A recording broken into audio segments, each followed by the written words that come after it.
You ever talk to somebody who says that they're really smart? Whenever somebody says, yeah, I'm really smart, oh, you know that they're a fucking idiot, right? Yeah. Okay, so there's the faux alpha. There's the man who is trying all the time to come across as the dominant man, okay? He's a fucking disaster. And when you realize that you're dealing with a faux alpha, and you'll realize it almost instantly, right? What you want to do is ignore him while he's around, or ignore him as much as you possibly can, and then later on have nothing to do with him. Just cut him out.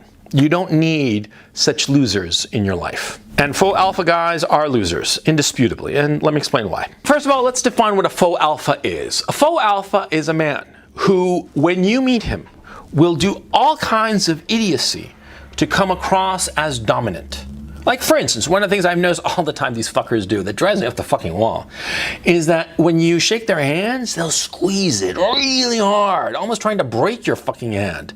Which is, of course, you know, that's not the purpose of a handshake. A handshake is simply to establish one another, and you shake a guy's hand firmly, but not trying to hurt the fucker. Yeah, but these assholes, they do that. Yeah, and they think it's like a dominance thing. And what they try to do is that they try to shake your hand but pull you closer deliberately, trying to project out into the world, project onto you that they're the alpha, that they're the dominant ones, and that you are a beta. You are beneath them. Yes. Yeah, so you're nursing your hand that hurts like a son of a bitch because of the dickhead here squeezed it so fucking hard, right? And then what happens after that? You start talking, and you're talking, and you might be in the key parts of the sentence where you're conveying the essential information, and the motherfucker will deliberately start talking over you as if he already knows what you're saying. But of course, he doesn't. He hasn't heard the meat of the sentence. Because, you know, you're talking, and there are parts of the sentence that aren't very important, but there's like the meat of it in sort of like in the middle. And then it tapers off, you know, the parts that aren't that important. Some people talk over that part, which is fine.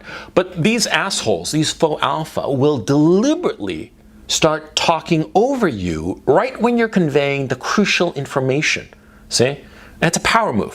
They're trying to show to you that they're so much more important than you. And they are willing to miss out on the key information that you're giving in order to establish this dominance. Yeah, so you're nursing your hand. The guy's talking over you. And the other thing he's doing is he's not looking at you. He's not looking you in the eye, okay? He's looking away, like he's uninterested in what you have to say. Like he's like, oh yeah, we're gonna have to do this, and you know, I don't know, I went there and whatever. Like, he's looking at everywhere around the room except at you. Right? Because he doesn't want to acknowledge you as an equal. Because the faux alpha is a pathetic little piece of shit who is so fucking insecure that he cannot acknowledge that someone is on his level. That's what's going on. Insecurity. I recently had to deal with one of these assholes, right? He was a guy that I met up with casually in social circumstances, and he seemed like an all right fellow, right? But then we went and played squash, and I realized he was a fucking piece of shit. He was just a faux alpha, right? He was just being a complete dickhead while we were playing squash. That's why playing a sport with somebody is so essential, because you can really gauge how the person is. It doesn't matter if you win or you lose. It doesn't matter if you win badly or he loses badly, okay? What matters is that interaction, that dynamic when you're playing a sport with somebody. And with this guy, I realized he was a complete and utter asshole. Yeah, he was a faux alpha. Yeah, he wanted to come across as so dominant because he was insecure. And that's the problem with faux alphas, that their insecurity is such that they become a problem. They can become a problem for you if you depend on them. If you are foolish enough to allow yourself to depend on them, their insecurity will eventually bite you in the ass. Yeah, because see, insecure people, what happens is that they react to whomever is in their social environment. The faux alpha is trying to establish dominance over you. He doesn't know you. He just is trying to establish a pecking order, and he wants to be on top no matter what. And so in other situations with other people, he will do the exact same thing, and more to the point. See, he won't be a man of a single line. He won't say something to you and say the same thing to somebody else. He will change what he says and what he believes in order to maintain what he perceives as a dominant position. If he has to say X in order to establish dominance over you, when he's talking to somebody else, he'll say Y.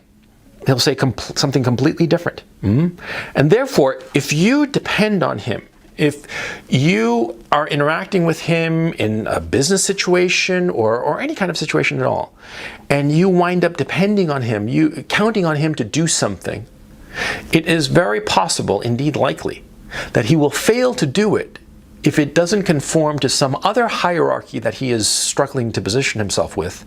And therefore, he will leave you high and dry so that he can feel dominant with some other fucking group. See?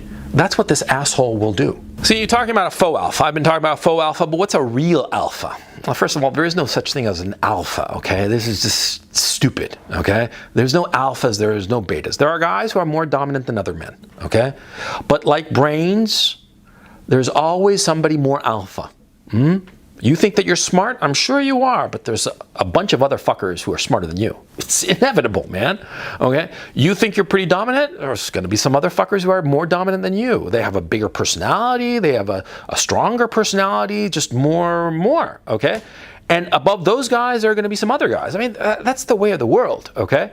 And also, what happens is that, see, there will be men who will be very dominant in certain situations, but will be subservient in other situations because they will realize, they will have the emotional intelligence, if you want to call it that stupid shit, to realize that they can be dominant in one aspect or situation or with one group of people, but with a different situation, even if it's with the same people, he has to be subservient because there's something else going on that's bigger than him that he can't handle. Let me give you a specific example.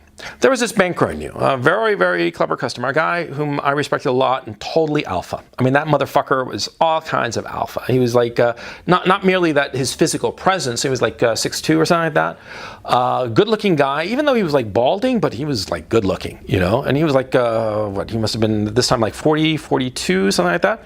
And good-looking guy, just alpha as fuck, okay, all the way. And one day, he comes to visit me when I'm in the production of a movie, right? And he comes to visit to see how the production is going and shit like that. And he's really interested in it. But he knows that in that situation, he's subservient. He's beta, okay? And he's just like watching and observing and asking very pertinent and relevant questions, but never getting in the way, okay? I mean, the production was ongoing. We were filming, right? And so it was important for me to be present and attentive to the different things going on. And he was perfectly aware of that. And so he would be like asking me questions and wanting to know things, but when I had to deal with something, when I had to be the alpha, he took a total step down. And he was just like a subservient observer. And he didn't have a problem with that because he was a very self-confident guy. He knew his worth. And he knew that in certain aspects of our relationship, he was the dominant player. Because he was a little bit older than me, he certainly knew shitloads more about finance and banking, obviously, right? That was his job, right?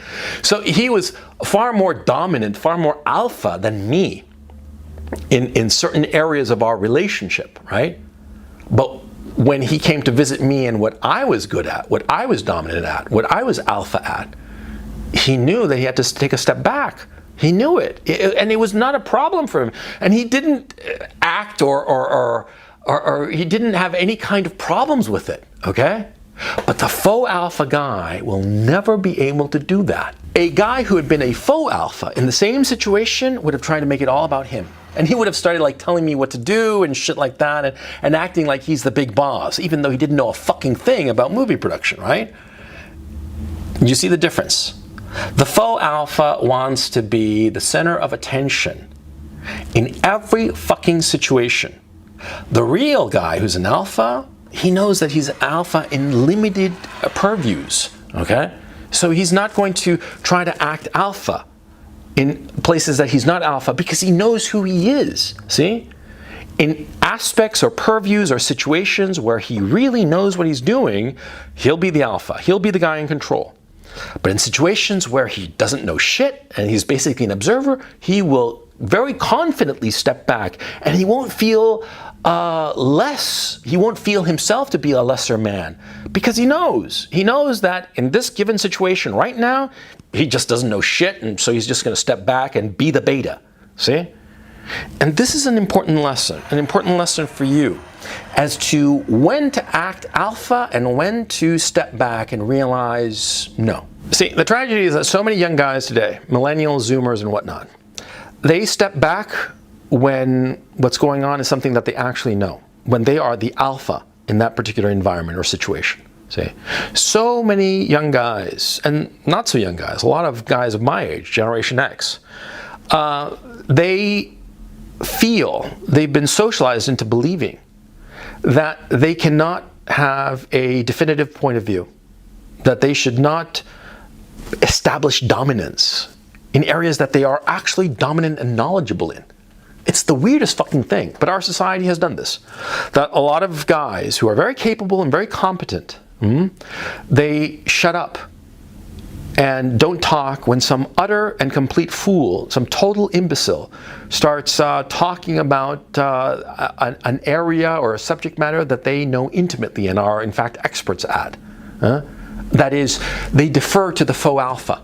They don't know how to stand up to the faux alpha and say, shut the fuck up, man. You don't know what the fuck you're talking about. Sit down, shut up, and let me do my thing. They don't do that, which is a fucking tragedy. Don't let this happen to you. That's all I can say. See, it's perfectly fine to step back and be the beta in areas that you are not competent, where it's just not your thing. You don't know much about it, and so you'll be like, okay, you know more than me, fine. It's perfectly fine to step back.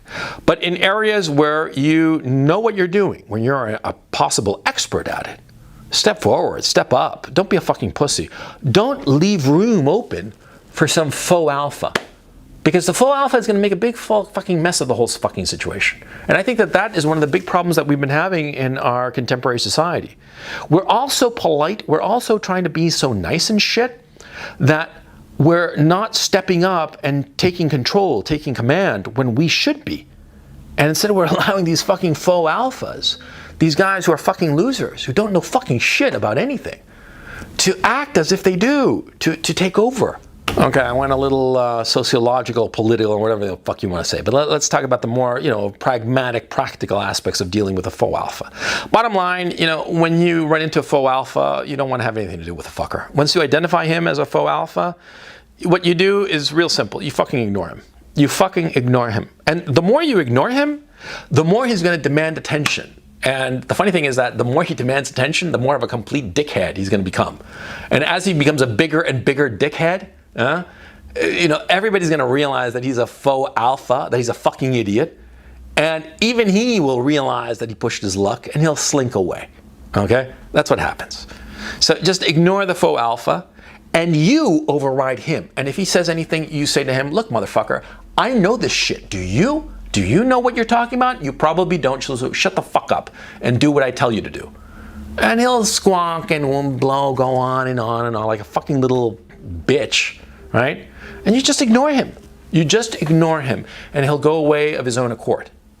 Now, if you have the opportunity to cut him out first, do so. Just cut him out. You don't want him around. A faux alpha is just, no matter how capable he might be in certain areas, right? Because a faux alpha often is very capable in certain discrete areas. Bottom line, he's going to be more trouble than he's worth. Because even if he's very good at a particular aspect or at a particular specialty, no matter how good he might happen to be, he's going to try to impose that dominance in all the other areas, and it's just going to be so much trouble that for you it'll be just easier and better, and just you'll be happier if you just cut him out. Because a faux alpha is, he's a fake.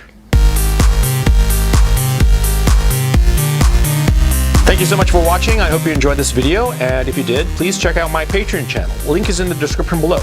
I put out an extra video there every Wednesday. It's usually on subjects that are a little bit too hot to handle on YouTube because of the fear of deplatforming, so there you go. And I also put out a Sunday show called The Weekly Webinar. It's a call-in show, lasts 2 to 3 hours, and it's a hell of a lot of fun. So please check it out. Thank you so much for watching, and I will catch you next time.